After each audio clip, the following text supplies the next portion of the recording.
The risk also with thinking too much about culture fit is we can end up with a homogenous group. We tend to hire more people like us. Use the word war on recruitment and cultural fit. Yeah. But as an organization defines their own culture, and culture should evolve with times and then culture should be reflective of that day of organizing, what the organization, who they are serving, and then what's the end objectives or purpose of the organization.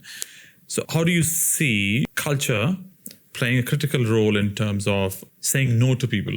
Through the recruitment process, is that what you mean? And broader strategy. Saying no to someone in the recruitment process purely based on culture fit is not a great thing to do, because how do you quantify that, right?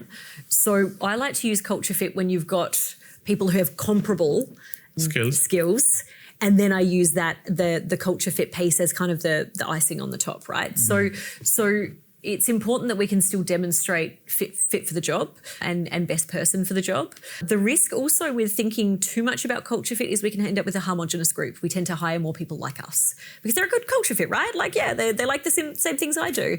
But that doesn't create effective workplaces. We want diversity of thought. We want diversity of perspective. That's where you get rich depth and discussion.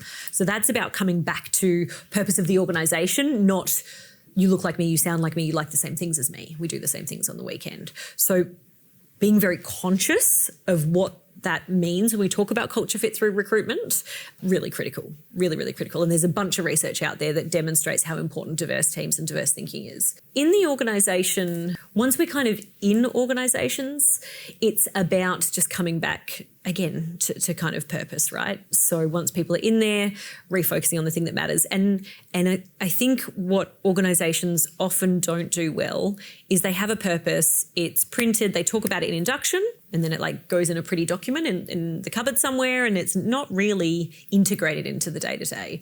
The organisations who are doing it well, you can hear it. People are walking around and they are using the language, health people, amazing care, changing lives one conversation at a time. They're some of the purpose statements of organisations I've worked at. And you hear people talking about it. It's in the vernacular.